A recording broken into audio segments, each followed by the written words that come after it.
Doamnelor, domnilor, bună ziua și bine v-am găsit la emisiunea Interviuri. Discutăm astăzi despre drepturile pacienților. Pentru aceasta l-am invitat în emisiunea noastră de astăzi pe domnul profesor universitar dr. Irinel Popescu, președintele Casei Naționale de Asigurări de Sănătate. Bună ziua și bine ați venit! Bună ziua, bine v-am găsit! Vă mulțumim că ați acceptat invitația noastră. Mulțumesc pentru invitație. Domnule profesor, drepturile pacienților o chestiune extrem de importantă pentru fiecare dintre noi, de aceea aș începe prin a vă întreba la ce pachet de servicii medicale avem dreptul odată cu contribuția la Fondul de Asigurări de Sănătate. O scurtă enumerare, vă rog. Este un pachet care, așa cum e conceput el în momentul de față, este foarte generos, foarte generos. Se fac eforturi mari pentru a fi și acoperit financiar. În totalitatea lui, el poate fi consultat pe site-ul Casei Naționale de Asigurări de Sănătate, deci www.cnas.ro. Ideea pe care, de fapt, aș sugera-o telespectatorilor, consultarea acestui site oferă informații foarte utile în calitate de pacienți atunci când este cazul, dar și în calitate de asigurați pentru a ști la ce se pot aștepta în relația cu casele de asigurări. Domnule profesor, se vorbește insistent, practic, despre dreptul la informare al pacientului. Vă rog să ne explicați cui putem solicita informații la momentul, să spunem, internării în spital. La momentul internării în spital, informațiile se solicită cadrelor medicale din spitalul respectiv și, în primul rând, medicului curant, cel care a efectuat internarea, care direct sau prin intermediul echipei pe care o coordonează, este obligat să acorde aceste informații. Da, este posibil ca pacientul să dorească să aibă o a doua opinie din partea unui alt specialist. Are dreptul acest pacient să solicite informații din partea unui alt medic în legătură cu starea lui de sănătate la momentul internării, în timpul tratamentului, în timpul unor investigații medicale, în timpul și după intervenția chirurgicală, în perioada de recuperare. Este posibil, avem dreptul ca pacienți să cerem astfel de informații unui al doilea specialist? Deci aici aș vrea să fac o anumită diferențiere. Înainte de a lua o decizie, și mai ales că e vorba de propria lui sănătate, orice pacient are dreptul la o a doua sau chiar la o a treia opinie.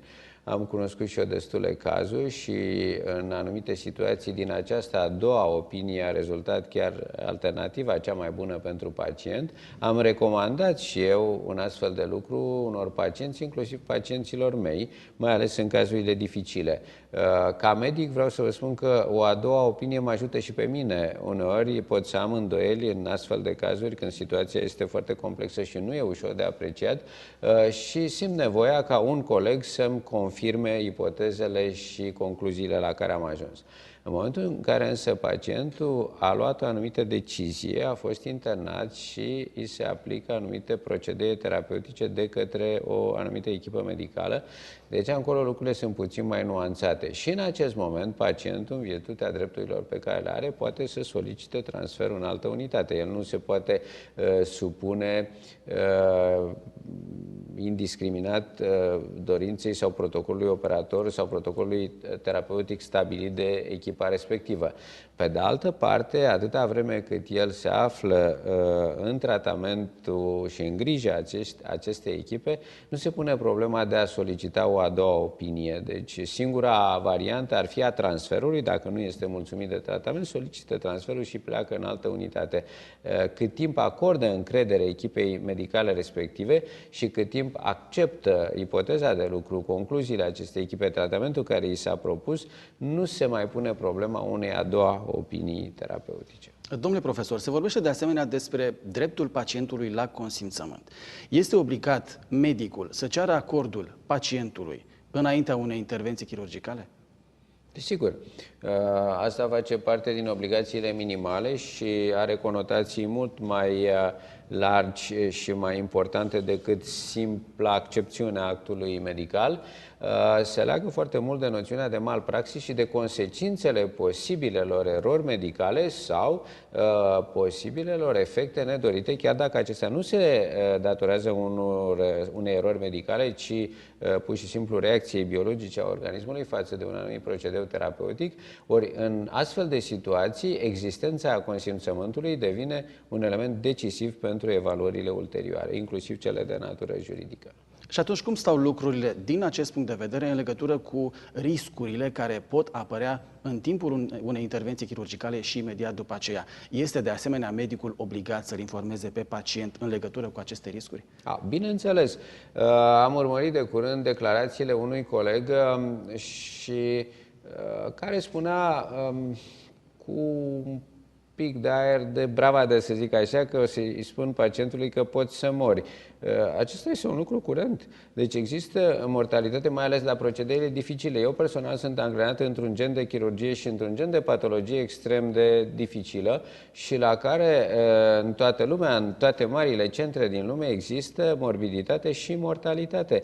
Ori pacientul are dreptul să știe că există și o astfel de probabilitate atunci când e foarte mică, dar când aproape niciodată nu este zero, nu este nulă, atât el cât și familia trebuie să avizați. Asta nu înseamnă că pacientul trebuie speriat. Mulți nici nu doresc să știe și e dreptul lor. Poate nici eu, dacă aș fi pacient, n-aș dori să știu care e riscul de mortalitate la un procedeu pe care urmează sau care urmează să mi se efectueze. Și așa am și procedat când a fost cazul. Pe de altă parte, reglementările actuale și deontologia actuală față de bolnavi obligă medicii să informeze asupra acestor riscuri, inclusiv, așa cum spuneam, asupra riscului de mortalitate. Nu este nimic neobișnuit în acest gen de informare. Da, pe de altă parte, există și situații în care medicul are posibilitatea, are dreptul, din punct de vedere legal, să nu explice pacientului detalii legate de starea lui de sănătate, să-i ascundă adevărata lui stare de sănătate. Nu, nu are acest drept, deci într-o formă sau alta, poate uneori maniera în care îi transmite acest mesaj, maniera în care îi explică, maniera în care îi spune pacientului, poate fi ușor diferită și nu poate fi, sau poate să nu fie foarte tranșantă, foarte explicită, foarte dură, dar informația trebuie dată pacientului. Am vorbit despre cei asigurați, domnule profesor, să vorbim un pic și despre cei care nu își plătesc aceste contribuții la Fondul de Asigurări de Sănătate, neasigurații.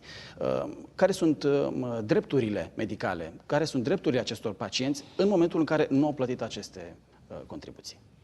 Deci, în cazul în care ei se internează în urgență, și asta face parte din drepturile universale, să spun, ale tuturor pacienților din toată lumea, ei vor fi tratați ca atare. Pe de altă parte, în cazul unor tratamente cronice care suferă amânare, cineva care nu și-a plătit asigurările de sănătate sau o face retroactiv și cu penalități destul de importante sau plătește costul procedurii care urmează să îi se efectueze.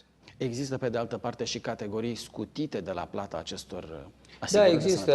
În România, numărul celor scutiți de la plata asigurărilor de sănătate este destul de important. Deci avem aproximativ 11 milioane de oameni care nu plătesc asigurări de sănătate și care beneficiază totuși integral de pachetul o cifră enormă, îndrăznesc să spun. Foarte mare. Sigur, aici includem copiii, bătrânii care, evident, trebuie să fie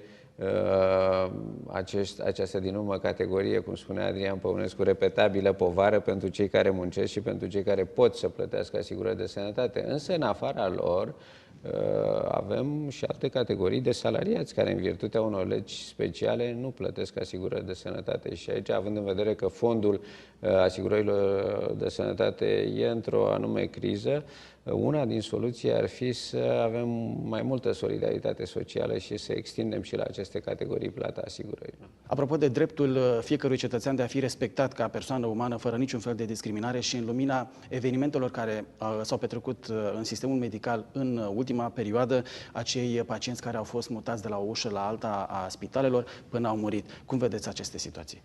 În momentul în care te-ai angajat în această profesiune, în această nobilă profesiune, spun eu, fie că ești obosit, fie că ești după mai multe ore de gardă, fie că ești bine plătit sau nu ești bine plătit, ai absolut obligația să acorzi asistență unui om aflat în suferință. Face parte din deontologia medicală, este inclus în așa numitul jurământ hipocratic și încă o dată ar trebui să caracterizeze orice practicant al profesiunii medicale. Domnule profesor, vă mulțumim pentru explicațiile dumneavoastră, vă așteptăm și cu altă ocazie. Mulțumesc și eu. Și dumneavoastră vă mulțumim, doamnelor și domnilor, pentru că ați urmărit această emisiune. Vă așteptăm cu alte subiecte importante la edițiile următoare ale emisiunii Interviuri. Până data viitoare, toate cele bune!